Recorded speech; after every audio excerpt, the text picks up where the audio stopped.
El texto o toda la base bíblica es demasiado extensa en estas últimas lecciones.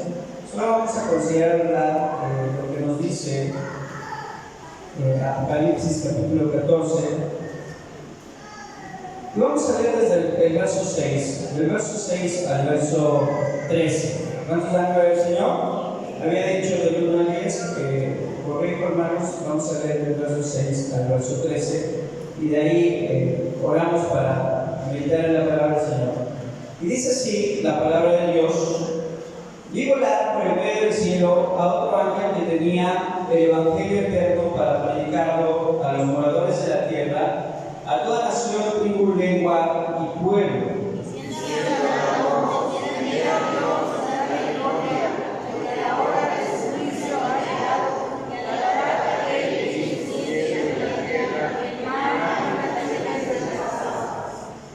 Otro ángel le siguió diciendo: ha caído Babilonia, la gran ciudad, porque ha hecho beber a todas las naciones del vino del furor de su fornicación.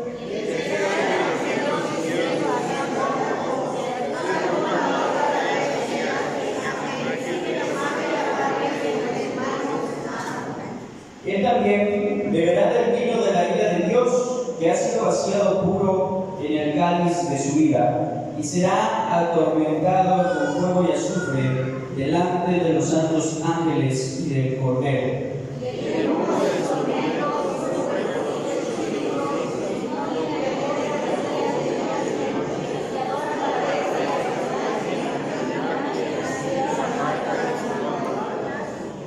Aquí está la paciencia de los santos, los que guardaron los mandamientos de Dios y la fe de Jesús. Una voz que desde el cielo decía: escribe, bienaventurados de aquí en adelante los muertos que mueren con el Señor. Sí, dice el Espíritu, descansarán de sus trabajos, porque sus obras con ellos siguen. Oremos. Señor Dios Todopoderoso, en esta hora, bendito Padre eterno, te doy gracias, Señor, por este tiempo que nos permites meditar en tu palabra. Te pido que limpies nuestro corazón, nuestras manos, nuestros labios para poder exponer tu mensaje. Abre el entendimiento de nuestros corazones, de nuestra mente, Señor, y que tu voluntad sea revelada hoy a nosotros, Padre. Gracias te doy en el nombre de tu amado Jesús. Amén. Pueden tomar su lugar, hermano. Gloria al Señor. Bien, el tema del día de hoy, ¿verdad?, es el juicio de Dios es justo. ¿Puede repetir conmigo, por favor? El juicio de Dios es justo. Gloria al Señor. Y bueno, meditando, ¿verdad?, en esta lección, me he dado cuenta que nuevamente repetimos este tema, el título es el juicio de Dios. Pero ya con anterioridad hemos hablado acerca del juicio, ¿verdad? Y hace 15 días veíamos que el juicio de Dios viene, y yo me preguntaba y meditaba por qué Dios es reiterativo. En este caso, prácticamente abordamos el mismo tema, y es que el juicio de Dios va a ser derramado sobre las naciones o sobre los pueblos. Y incluso algunos puntos son muy similares, pero debemos entender algo, hermanos. Cuando Dios es repetitivo en algún tema, es porque es eminente, ¿sí? Es decir, cuando Dios le prometía o mandaba un mensaje a alguna persona en específico, y esa profecía no podía cambiarse, no podía alterarse, sino que se iba a cumplir tal y como Dios lo decía. No hablaba una, sino hablaba 2 o 3 ocasiones a esa persona. Lo vemos en el caso de Abraham. Cuando Dios le dice a Abraham: ¿sabes qué? Te multiplicaré como la arena del mar, y de tus simientes serán benditas todas las demás naciones. No se lo dice una vez, sino que se lo repite, ¿verdad?, constantemente. Constantemente Dios le dice: ¿sabes qué? Voy a multiplicarte. Cuando Dios le promete a David que iba también a alguien sentarse sobre su trono, no se lo dice en una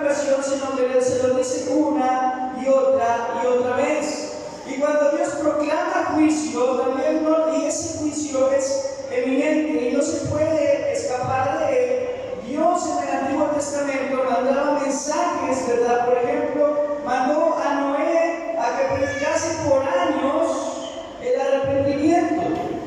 Y lamentablemente esa generación no se arrepintió. Entonces vemos en este día, hoy, ¿verdad? Dios nuevamente nos viene a decir que su juicio es justo. Y es algo que también a veces cuesta entender, y creo que es el propósito de la lección de hoy, entender que el juicio que viene por parte de Dios es algo justo. Porque en Dios no hay injusticia. Tal vez estamos muy acostumbrados en nuestra sociedad a ver injusticias, a ver, ¿verdad?, esta corrupción. Pero Dios no es corrupto y Dios tampoco es injusto, sino lo que Dios nos proporciona, lo que Dios nos da, lo que Dios nos manda es justo. Amén. Y Dios es bueno. ¿Cuántos dan gloria al Señor? Y es lo que recibimos de parte de Dios, ¿verdad? Es algo justo. Aún sea una reprensión, aún sea que Él permita que venga enfermedad en nuestra vida, aún sea, ¿verdad?, que vengan problemas en nuestro hogar, Él lo permite por alguna razón, por algún motivo. Pero Dios siempre va a ser, hermano, justo. ¿Cuántos dan gloria al Señor? Y es algo que nos debemos llevar, ¿verdad?, el día de hoy en nuestro corazón. Antes de entrar a la lección, vamos a Apocalipsis, por favor, 15:4.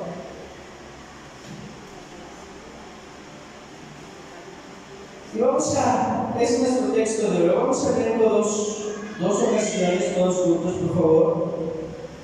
¿Ya lo encontró? Apocalipsis 15:4 dice: ¿quién no te temerá, oh Señor, y glorificará tu nombre? Pues solo tú eres santo, por lo cual todas las naciones vendrán y te adorarán, porque tus juicios se han manifestado. Apocalipsis 15:4. Nuevamente dice: ¿quién no te temerá, oh Señor, y glorificará tu nombre? Pues solo tú eres santo, por lo cual todas las naciones vendrán y te adorarán, porque tus juicios se han manifestado. Apocalipsis 15:4. Vemos aquí, hermano, que este versículo es muy claro en decir que las naciones van a venir a postrarse y adorar al Señor. Pero aquí vemos que lo hacen por un motivo específico. Vemos algunos de los salmos que la gente viene a adorar a Dios porque Él ha sido bueno, porque su gracia se ha manifestado, porque su misericordia se ha revelado. Pero aquí dice claramente, ¿verdad?, que vienen porque tus juicios se han manifestado. Entonces el juicio de Dios también es importante. El juicio de Dios también nos debe llevar a ¿qué, hermano? A postrarnos y adorarle. ¿Cuántos dan gloria al Señor? Porque Él es santo, dice la palabra del Señor, porque tú eres santo. Y debemos entender que la justicia de Dios es parte de su santidad. Porque Él no tolera el pecado, Él no tolera la maldad, porque su esencia, su naturaleza es ser santo. Por eso la palabra de Dios claramente dice que sin santidad nadie podrá estar en la presencia de Dios. Sin santidad nadie verá al Señor. Y entonces, hermano, la justicia de Dios es parte de la santidad de Él, de su esencia. Él no tolera el pecado y por eso debe de ¿qué? Debe castigarlo. Porque es santo, Él no tolera, ¿verdad?, ninguna especie de maldad. Y por eso Él envió a su Hijo Jesucristo a morir por nosotros en la cruz del Calvario para satisfacer su justicia. Lo que demandaba su santidad, que era el pago del pecado, ¿cierto? Dice Romanos, ¿cuál es la paga del pecado? es la muerte. Y por eso murió Jesucristo por nosotros. Entonces debemos entender que el juicio de Dios es santo, hermanos, y es parte de su santidad. Pero también eso nos debe de mover ¿a qué? A adorarle, a exaltarle, a rendirnos. ¿Con qué? Con temor, con respeto, con reverencia. Porque Dios Todopoderoso es santo. Por eso en nuestra vida debemos de conducirnos con ese temor. Antes de hablar debemos de tener temor de Dios. Antes de actuar debemos de tener temor de Dios. ¿Sí me explico, hermanos? Debemos de pensar antes de hacer las cosas si lo que estamos haciendo realmente agrada a la santidad de Dios o si lo que estamos haciendo ofende a la santidad de Dios. Y debemos de estar conscientes que si lo que hacemos le ofende, entonces es muy probable que la justicia de Dios se manifieste en nuestras vidas. Pero por eso vamos también a exaltarlo. Cuando la justicia de Dios se manifieste en nosotros, vamos a decirle: Señor, gracias porque tú eres justo. Glorifica al Señor, hermano. Y en primer lugar vemos que el Evangelio a todas las naciones. Y bueno, continuamos, ¿verdad? En estos versículos, hace 8 días veíamos acerca de la mujer y el dragón. Y hay un espacio, ¿verdad?, entre los juicios de la trompeta y los juicios que vamos a meditar en esta tarde, que es las copas de la ira de Dios. Y vemos en el capítulo 14, versículo 6, de lo que veíamos en un inicio, ¿verdad?, en nuestra porción bíblica, dice: y volar por el medio del cielo a otro ángel que tenía el Evangelio eterno para predicarlo a los moradores de la tierra. Vemos que en estos versículos ya estamos en la gran tribulación. Si Juan ya está observando lo que sucede, Dios ya le está revelando lo que sucede en la época o en el periodo de la gran tribulación. Y en ese periodo de gran tribulación dice que él ve volar por el medio del cielo a un ángel, hermano, que llevaba el Evangelio eterno. ¿Qué significa la palabra Evangelio? ¿Sí, hermano? Buenas nuevas, buenas noticias. Es decir, en medio de todo este caos, en medio de todo lo que el planeta está sufriendo, en medio de todo lo que la sociedad de la gran tribulación está viviendo, plagas, mortandad, oscuridad, señales, ¿verdad?, tormentos y demás, en medio de toda esa situación, vemos aún la misericordia de Dios que da a las naciones que buenas noticias eternas. El Evangelio dice eterno para predicarlo a los moradores, y aún manda a ese ángel, ¿verdad?, para que predique el Evangelio. Un ángel proclamaba el Evangelio eterno, y es ese mensaje que ha sido proclamado a lo largo de la historia. ¿Y cuál es el mensaje que ha sido proclamado, hermanos? Que el hombre debe de temer a Dios. Decía Eclesiastés, ¿verdad?, que el fin de todo discurso oído es que debemos de tener temor a Dios. Y Proverbios dice que el principio de la sabiduría es el temor a Dios. Debemos aprender a tener temor a Dios y a partir de entonces, hermano, darle gloria, adorarle, exaltarle, servirle. Amén. Todo hombre debe de temer a Dios. Y cuando estemos viendo el juicio de Dios, y cuando estemos viendo, ¿verdad?, las plagas que vienen por parte de Dios, debemos de aprender a temerle, debemos aprender a adorarle, debemos arrepentirnos y glorificar su nombre. Glorifique a Dios. Temer a Dios, ese es el mensaje, ¿verdad?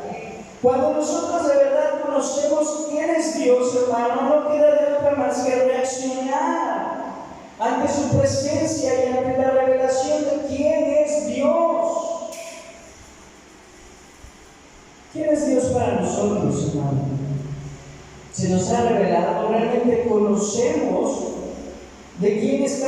hablando, cada vez que mencionamos la palabra Dios, logramos dimensionar tan solo, ¿verdad?, lo que implica su ser.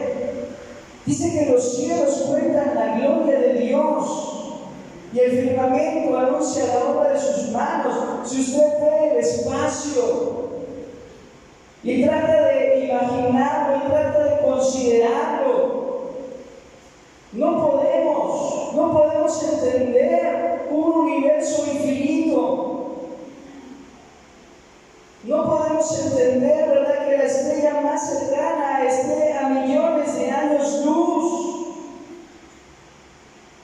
No podemos entender que no haya límites, no hay límites en el universo, hermanos. No hay límites, el universo se sigue expandiendo y expandiendo y expandiendo, y hay un universo observable, que los científicos nos hablan acerca de ese universo observable, que es hasta donde los telescopios más poderosos pueden ver. Pero todos saben que después de esos límites, el universo sigue y sigue y sigue. Por eso se llama un universo infinito. Pues Dios es más grande que ese universo. ¿Cuántos dan gloria al Señor? Porque los cielos nos cuentan, ¿verdad? Esos astros nos cuentan de la gloria de Dios. Y para muchos no pueden comprender que el ser humano sea el único ser vivo en el universo. Y muchos dicen, pero ¿por qué Dios haría entonces haría galaxias y hiciera un cosmos tan infinito si nada más, ¿verdad?, iba a crear seres humanos? Yo creo, hermanos, que lo hizo para que pudiésemos imaginarnos nosotros cuán grande es Él y pudiéramos tener una idea de que Dios es sobre todo. No hay comparación entre el ser humano y Dios.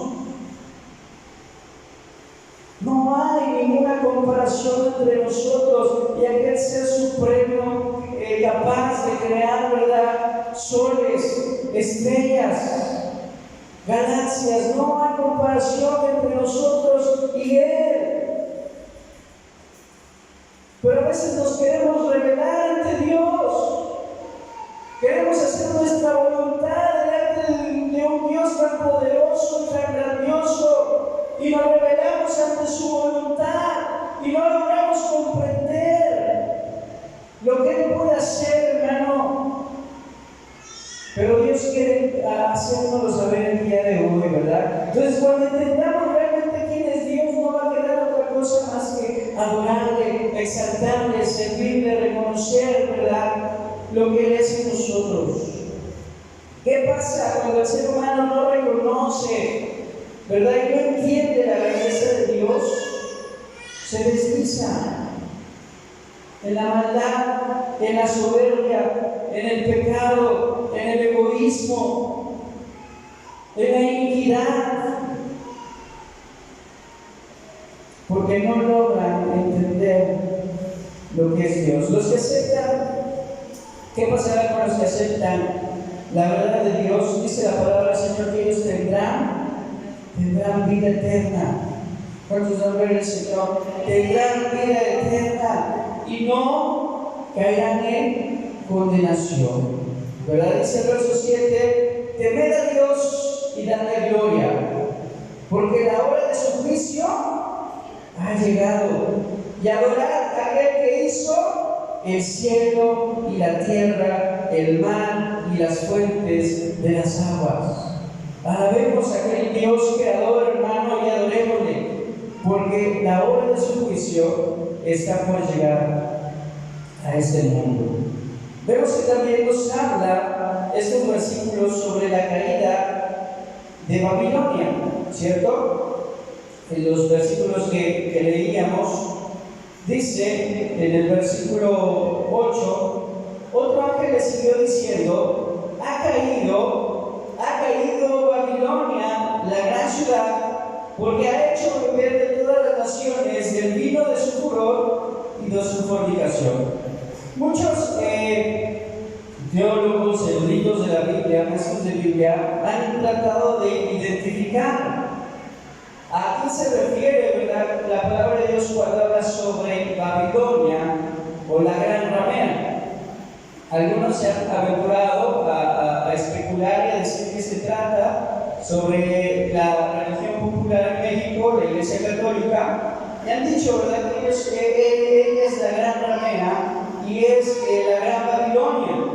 Pero en realidad, hermanos, cuando nosotros vemos a fondo, Babilonia fue un poder gubernamental, ¿cierto? Fue un poder gubernamental, es decir, fue un estado, fue un imperio, fue un gobierno. Y la principal característica de la palabra de Dios es que este gobierno procuró corromper al pueblo judío.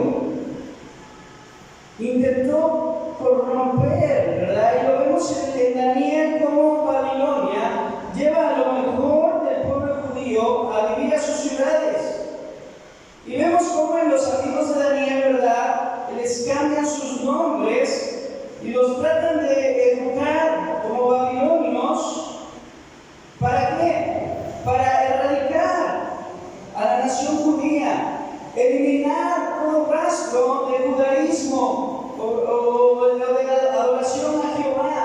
Entonces es un poder, ¿verdad?, cruel, que trata de hacer a esto, que se identificaba también por hacer al hombre Dios. ¿Cierto? Nabucodonosor y todos los reyes babilónicos se consideraban a sí mismos como dioses y procuraban elevar al hombre al nivel de Dios. Y no solamente ahí, sino también, si nos vamos más atrás, a los orígenes de Babilonia, en la Torre de Babel, ¿verdad? Que ahí Babilonia viene de esa palabra también, Babel.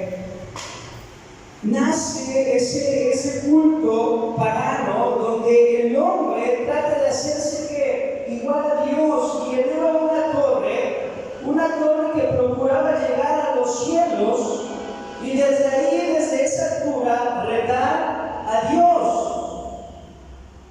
Vemos que esa es en esencia. Roma continuó con su filosofía de babilónica de adorar al emperador. Roma, que también fue un imperio, es cruel y que duró muchos años y que también procuró corromper el poder judío. El pueblo judío tenía la misma filosofía de que el emperador, el César, en realidad era un dios. Entonces vemos que es esta filosofía de elevar al hombre al nivel de Dios. Los cristianos del primer siglo llamaron a Roma Babilonia la Grande. ¿Por qué? Porque encontraban en ellas esta misma filosofía de gobierno, ¿sí? Y algo sumamente importante que vemos aquí, dice en el verso 8, porque ha hecho beber a todas las naciones del vino del furor de su fornicación. Es decir, nos está hablando, esta expresión, ha hecho beber a todas las naciones del vino del furor de sus fornicaciones, nos habla, en esencia, de una sociedad saturada de inmoralidad. Una sociedad, hermano, completamente inmoral, donde ya no hay decoro, donde ya no hay temor, donde ya no hay decencia,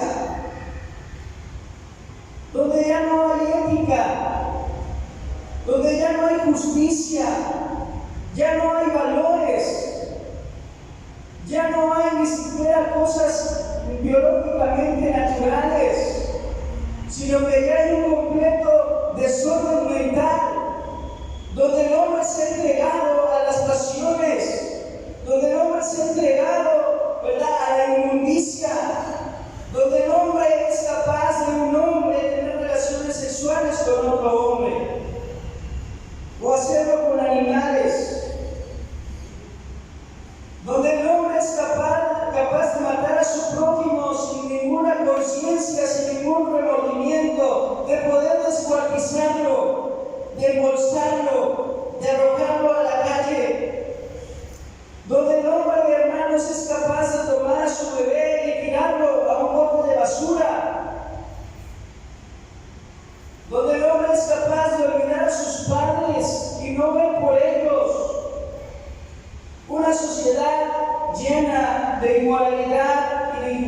justicia.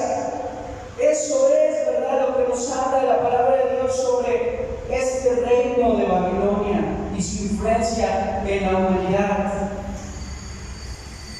Y hoy podemos ver que somos testigos de lo que está sucediendo en la humanidad, hermanos. Hoy hemos presenciado estos actos de inmoralidad. Y déjenme decirle algo, que esto va a crecer, se va a aumentar a niveles que nunca antes habíamos contemplado, a niveles que nunca antes hemos imaginado, hermanos, de tal manera que aún las leyes de los países están, ¿verdad?, protegiendo a la gente que hace estos actos, ¿cierto? ¿Y cuándo habíamos escuchado de estas situaciones, verdad? Por mencionar algunas muy comunes hoy en nuestros días, la ley, ¿verdad?, que aprueba el aborto. La ley que aprueba el matrimonio entre hombres o mujeres, entre ellos mismos, ¿verdad? Lo que conocemos como la homosexualidad, ¿cierto? Y hay leyes que hoy están a favor de esta inmoralidad. ¿Qué pasará con esta? Dice, ha caído la Babilonia, sufrirá.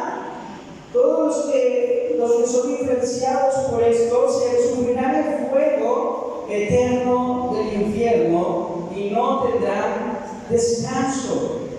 Vean lo que dice el verso 10. Él también beberá del vino de la ira de Dios que ha sido vaciado puro en el cáliz de su ira, y será atormentado con fuego y azufre delante de los santos ángeles y del Cordero, y el humo de su tormento sube por los siglos de los siglos, y no tienen reposo de día y de noche los que adoran a la bestia y a su imagen. ¿Qué pasará, hermanos, con esta sociedad inmunda e inmoral?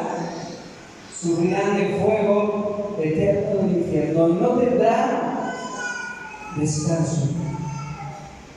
No habrá descanso, dice la palabra del Señor, por los siglos de los siglos, y no, ¿verdad?, habrá reposo para ellos.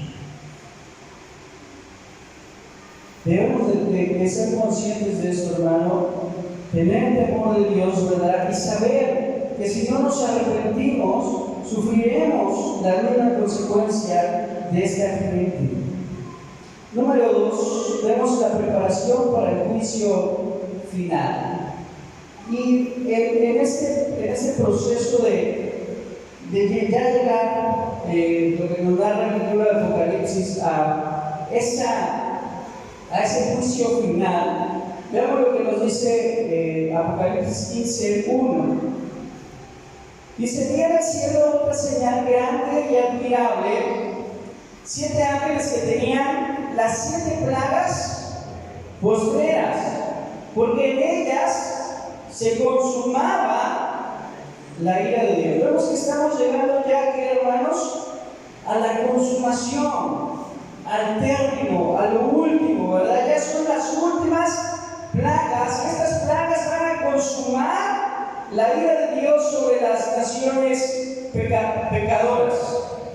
Dice: vi también como un mar de vidrio mezclado con fuego, y a los que habían alcanzado la victoria sobre la bestia y su imagen y su marca, y el número de su nombre, en pie sobre el mar de vidrio como las arpas de Dios. Y cantaban el cántico de Moisés, siervo de Dios, y el cántico del Cordero, diciendo: grande y maravillosas son tus obras, Señor Dios Todopoderoso, justos y verdaderos tus caminos, Rey de los santos. Estamos llenando al Señor, porque en medio de esta culminación va a haber una celebración. ¿Y quiénes son los que van a estar celebrando? Los vencedores, los que triunfen sobre el pecado, los que triunfen sobre la tentación, los que triunfen sobre Satanás, los que sean fieles a Dios. Esos ¿serán qué, hermano? Vencedores. Y dice Juan que vio algo grande y admirable.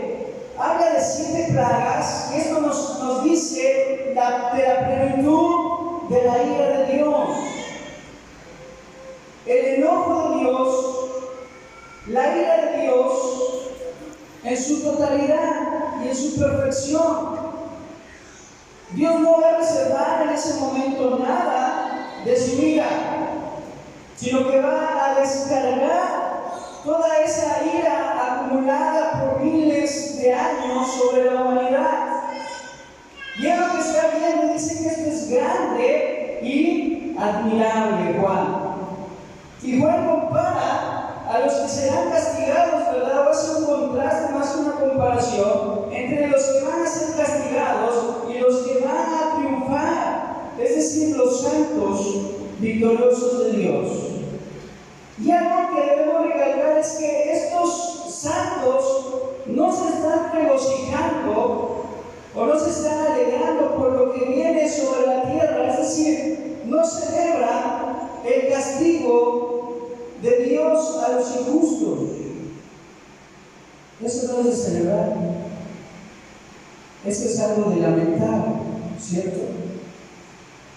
No están celebrando que Dios vaya a derramar su ira por lo que está por suceder en la tierra, sino que celebra porque Dios es fiel a sus promesas.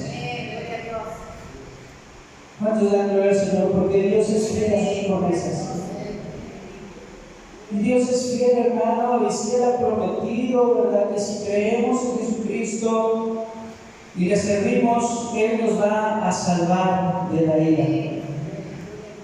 Porque si nosotros creemos en nuestro Señor Jesucristo, ¿verdad?, y le aceptamos como nuestro único y suficiente Salvador, entonces heredamos vida eterna. ¿Cuántos dan gloria al Señor? Y ellos están siendo testigos que habían padecido persecución. Está hablando, ¿verdad?, de aquellos santos que salen victoriosos de la gran tribulación. Y esos victoriosos, ¿verdad?, habían padecido persecución, no se habían dejado marcar, algunos habían sido decapitados, otros habían sido perseguidos, pero ahora estaban viendo la fidelidad de Dios. Porque si somos fieles a Dios, hermano, Dios va a ser fiel con nosotros. Dios es fiel con nosotros. Y Él no miente y sus promesas son verdaderas. ¿Cuántos dan gloria al Señor? Y aquel que cree en Jesucristo, su nombre está escrito en el libro de la vida. ¿Cuántos tenemos esa seguridad de que nuestro nombre está escrito en el libro de la vida? ¿Cuántos dan gloria al Señor? Y cuando sea el día del juicio, estaremos ahí, ¿verdad? Y escucharemos nuestro nombre y escucharemos que dirá: venid, benditos de mi Padre. Y heredaremos con Jesucristo, gloria al Señor. Heredaremos el reino de Dios junto con Jesucristo, porque Él fue a preparar un lugar para nosotros, gloria al Señor. Glorifica a Dios, hermano. Entonces se regocijan por la fidelidad de Dios y sus promesas, ¿verdad? Y los vencedores cantan el cántico de Moisés, dice la palabra del Señor, y cantan el cántico de Moisés, siervo de Dios, y el cántico del Cordero, diciendo: grandes y maravillosas son tus obras, oh Señor, Dios Todopoderoso, justo y verdaderos son tus caminos. ¿Por qué cantan el cántico de Moisés? Porque Moisés rechazó las comodidades del sistema del mundo. Moisés, dice la palabra de Dios, que prefirió, ¿verdad?, sufrir con su pueblo antes de ser llamado el hijo de la hija de Faraón.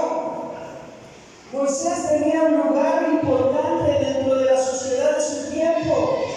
Era un príncipe, y no de cualquier reino, sino del imperio gobernante de su época. Y creció bajo comunidades, bajo una educación diferente. Llegó a ser, ¿verdad?, importante dentro de su sociedad. Pero él prefirió sufrir en el desierto por 40 años. Y prefirió, ¿verdad?, servir a Dios antes de ser llamado el hijo de la hija del Faraón. y rechazó las comodidades del sistema del mundo por servir a Dios. Pero hoy muchos de nosotros nos preocupamos cada vez por tener más, por ser más importantes, por tener más cosas materiales, por ser más reconocidos en la sociedad, por tener mejores comodidades, una mejor casa, un mejor auto, un mejor trabajo, una mejor posición social, mayores riquezas que acumulamos, ¿verdad? Y de la obra del Señor nos olvidamos. Y cuando menos nos damos cuenta, ya estamos inmersos dentro del sistema del mundo y somos partícipes de la corrupción y somos partícipes, ¿verdad?, de prácticas paganas y somos partícipes, ¿verdad?, de malas conversaciones.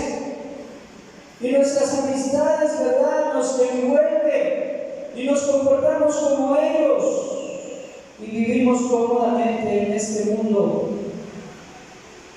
Pero no, hermanos, los vencedores, los que cantan ese cántico de Moisés, son aquellos que rechazan las comodidades del mundo por servir a Jesucristo, por servir a Cristo, por predicarle, por anunciar su evangelio. Y no es fácil, hermanos, no es fácil hacerlo, ¿verdad? No es fácil realizarlo. En lo personal, ¿verdad? Yo he dado este testimonio, ¿no? Cuando mi padre decide servir a Dios como pastor, como predicador, él antes de eso tenía un buen trabajo, hermanos. Él estudió química, era químico en Cementos Veracruz en aquella época. Y también fue químico en Kimberly-Clark.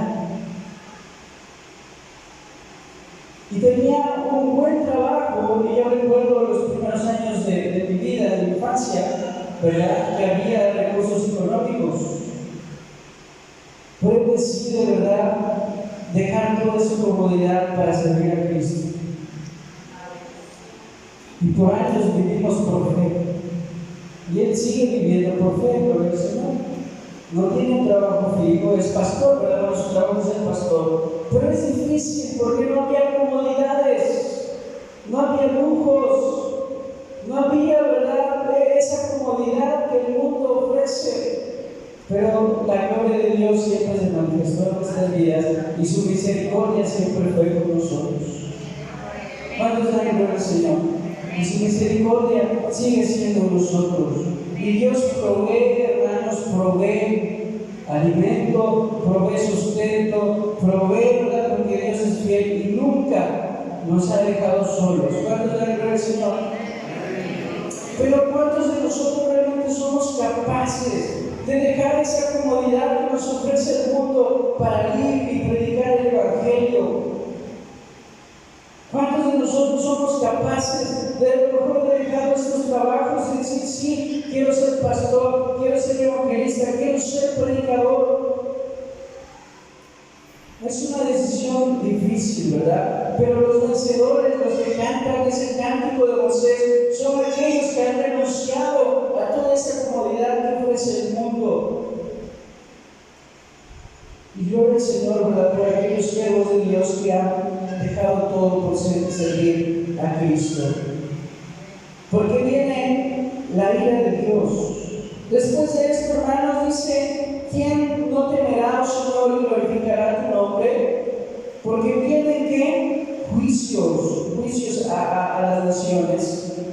Y vemos cuáles son estos juicios. Dice la palabra del Señor que son 7 plagas, y en el verso 16, ¿verdad?, nos habla de las copas de la ira de Dios. Es el juicio final. Este juicio final debemos entender, hermanos, que no es un juicio improvisado.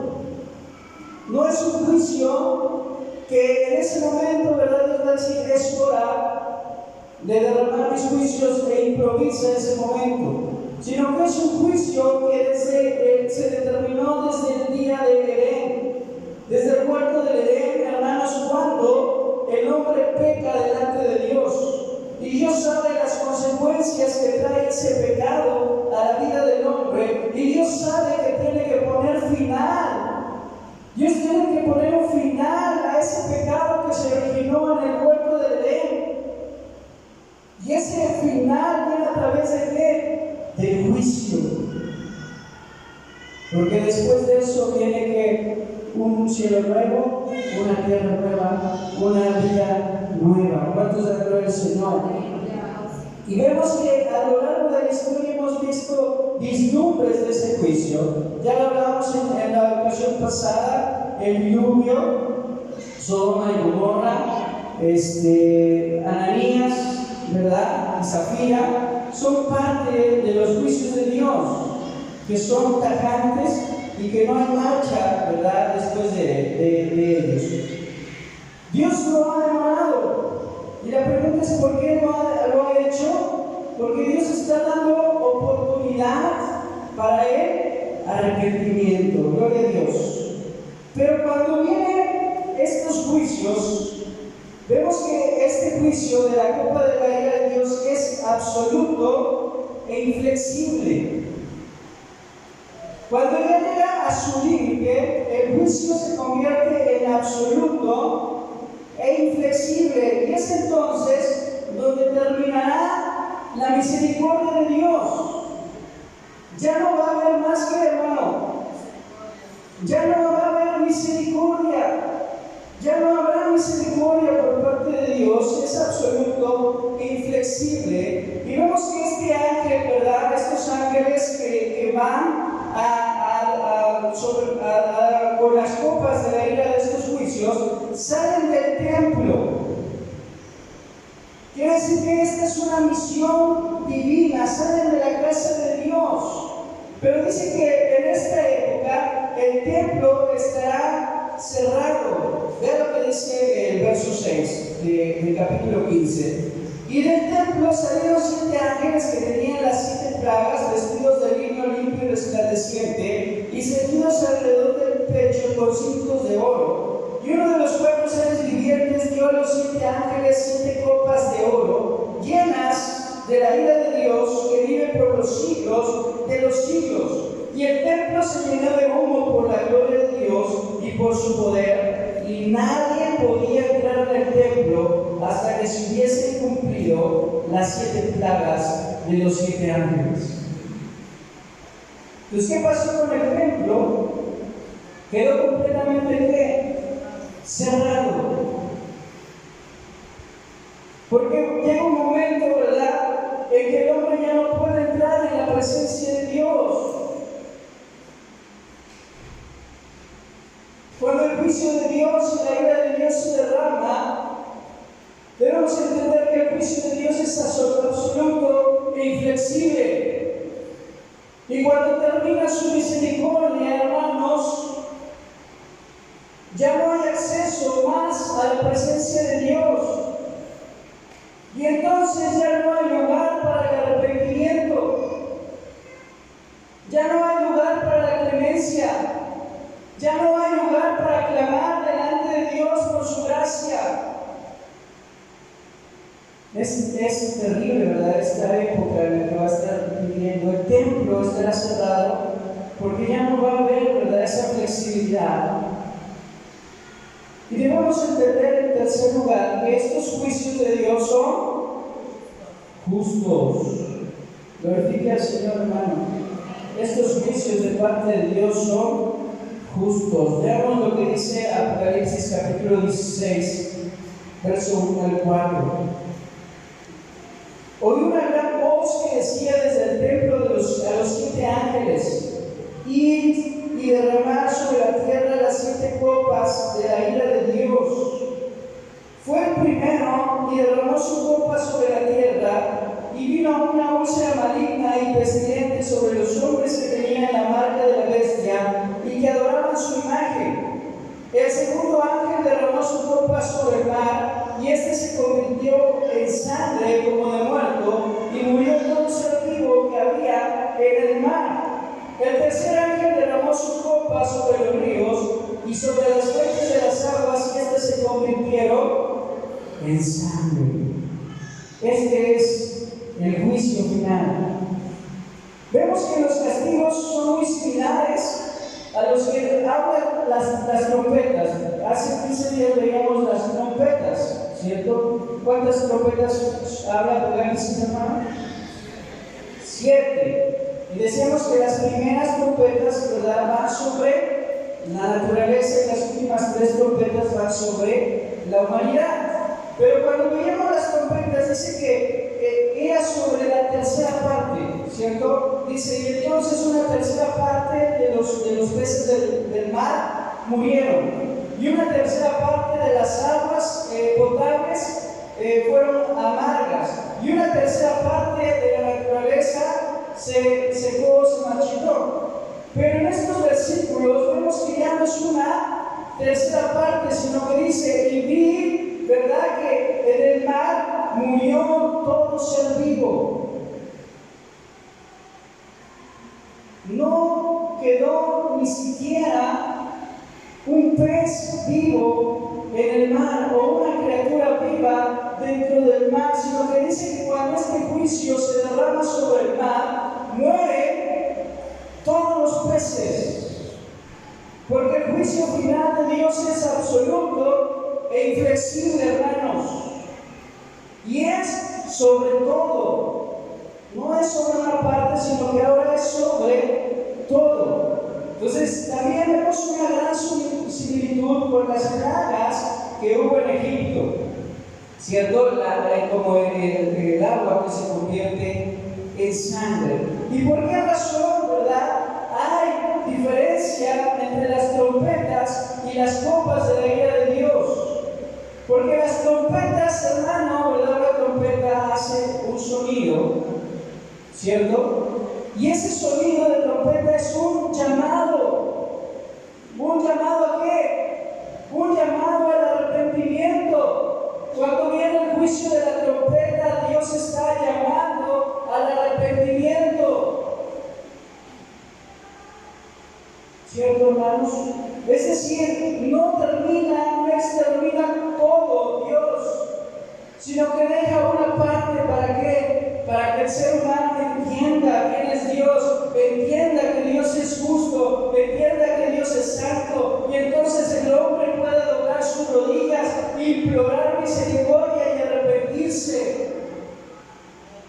Pero cuando se derrama el juicio de la copa de la ira de Dios, ya no hay arrepentimiento. Ya no hay nada más que hacer. ¿Y qué debemos entender esto en nuestras vidas, hermano?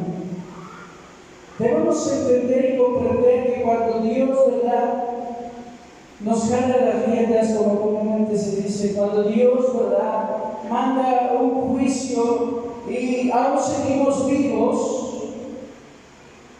es porque es un llamado a qué, hermano? Es un llamado al arrepentimiento. Es un llamado a doblar nuestras rodillas y implorar misericordia delante de Dios. Pero si no nos arrepentimos, hermano, si no pedimos perdón en ese momento, va a llegar un momento, de verdad, va a llegar un instante en que nuestra vida va a ser arrebatada, va a ser quitada. ¿Y cuántos no mueren en accidentes trágicos? Donde ni siquiera, ¿verdad?, les da tiempo de hacer ni siquiera una pequeña oración. No hay lugar para el arrepentimiento, no hay lugar para pedir perdón, no hay lugar para ponerse a cuentas, porque cuando el juicio de Dios viene absoluto e inflexible, es porque antes nos ha dado la oportunidad de arrepentirnos. Pero cuando hacemos caso omiso, hermanos, tengamos cuidado. Las trompetas son un llamado al arrepentimiento. Dios siempre nos va a llamar ¿a qué? Al arrepentimiento. Si mi pueblo se humillara, dice Dios, ¿verdad?, y se volviese de su mal camino, ¿qué nos está hablando ahí? De arrepentimiento. Y viniere y orare, entonces yo oiré desde los cielos, perdonaré sus pecados, dice Dios, y sanaré su tierra. Amén, gloria a Dios. Y los voy a sanar, dice el Señor, pero solo si te arrepientes, solo si te vuelves de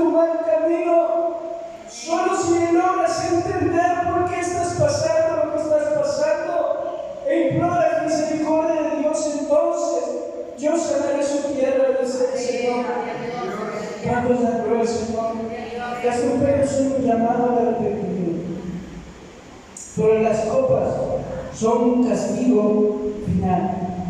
Las trompetas vemos que los juicios de Dios ocurren sobre ciertas zonas del planeta Tierra, pero las copas, los juicios de las copas de la ira de Dios ocurren en todas partes, en toda la humanidad. No hay intervalos, ocurren muy rápido, ¿verdad? Como una sucesión, una tras otra, dándole de esta manera fin al presente siglo. Y así es como termina la humanidad. Así es como termina esta era, así es como termina este mundo, así es como termina la historia, lamentablemente, del ser humano. ¿Cómo terminamos? Con todo ser vivo muerto, todo ser vivo exterminado, con todas las aguas convertidas en sangre, con el mundo envuelto en oscuridad, con la gente llena de llagas, con plagas de ranas, adolorida, enferma y al final muriendo. Así es como Dios, ¿verdad?, manda su juicio al final de este siglo. Así es como termina este siglo y comienza una nueva época para los siervos de Dios. ¿Cuántos dan gloria a nuestro Dios? Y debemos entender, por último, que todo esto será justo, hermanos. ¿Será justo? Sí, es un juicio justo. Y muchos aquí podríamos preguntarnos, ¿cómo pudiera Dios amoroso derramar su ira sobre la humanidad? Y a mucha gente, ¿verdad?, eruditos, estudiosos de la palabra de Dios, incrédulos, ateos, y toda gente en algún momento se ha llegado a preguntar esta parte: ¿cómo pudiera un Dios amoroso derramar su ira sobre la humanidad? ¿Y cómo es que? Y es algo complicado, es algo difícil, hermano. Cuando hablamos de que Dios es amor y hablamos que Dios es justo, ¿cierto? Como un Dios amoroso, un Dios que ama a su creación, un Dios que ama al hombre, porque Dios ama al hombre, hermanos, porque es creación suya. Como un Dios bueno y amoroso puede derramar un juicio sobre una persona que dice amar o sobre un ser que dice amar, ¿cierto? Y vemos que este dilema solo encuentra una explicación en la cruz de Cristo. Ese dilema de Dios, ¿verdad? Porque ciertamente hay una disyuntiva: ¿cómo puedo mostrar mi amor y al mismo tiempo puedo mostrar mi justicia? ¿Cierto? Y eso solamente se resuelve en la cruz de Cristo. Porque entonces dice Dios, ¿verdad?, para poder perdonarnos, para poder salvarnos y mostrar mi amor y misericordia a ellos que son pecadores y no mostrarles mi justicia, entonces Jesucristo dice: yo voy a tomar el lugar de ellos y yo voy a sufrir lo que ellos deberían de sufrir. Y entonces Cristo va a la cruz y en la cruz bebe la copa de la ira de Dios. Por eso Jesucristo en Getsemaní le decía al Padre: Padre, si es posible, pase de mí esta copa. Y muchos dicen: ¿Cómo en el mero momento de la verdad Cristo muestra cobardía? Cristo muestra arrepentimiento. Porque si sus discípulos, cuando iban al circo romano, iban felices, iban contentos, iban con valor a ser devorados por los leones, como Cristo, cuando ve la hora de la muerte, vislumbra arrepentimiento en él, pero no era por la cruz, no era por los clavos, no era por la corona de espinas, no era por los escupitajos, no era por las bofeteadas, ni las injurias, no eran los latigazos en la espalda, ni estar colgado por horas, hambriento, desnudo, sediento y desgarrado su cuerpo. Eso no era lo que el Señor pedía. ¿A qué le tenía temor Jesucristo? A la copa de la ira de Dios. Porque la justicia de Dios que vemos aquí en Apocalipsis, en estos juicios, también se derramó sobre Jesucristo en la cruz del Calvario. Para que tú y yo, hermano, podamos ser librados de esa ira. Podamos ser librados de esa ira. ¿Cuántos la gloria al Señor? Porque la vemos como la ira de Dios. Por eso, ¿verdad? Dios puede mostrar su amor para con nosotros. Dios muestra su amor para con nosotros y lo puede hacer porque alguien ya pagó por nosotros. ¿Cuántos la gloria al Señor? Jesucristo ya pagó por nosotros. Entonces, Dios ha observado por siglos de los siglos el sufrimiento de los santos. Dios ha contemplado, Dios ha mirado cómo sus santos han sido muertos, han sido vituperados, han sido perseguidos, han sido angustiados.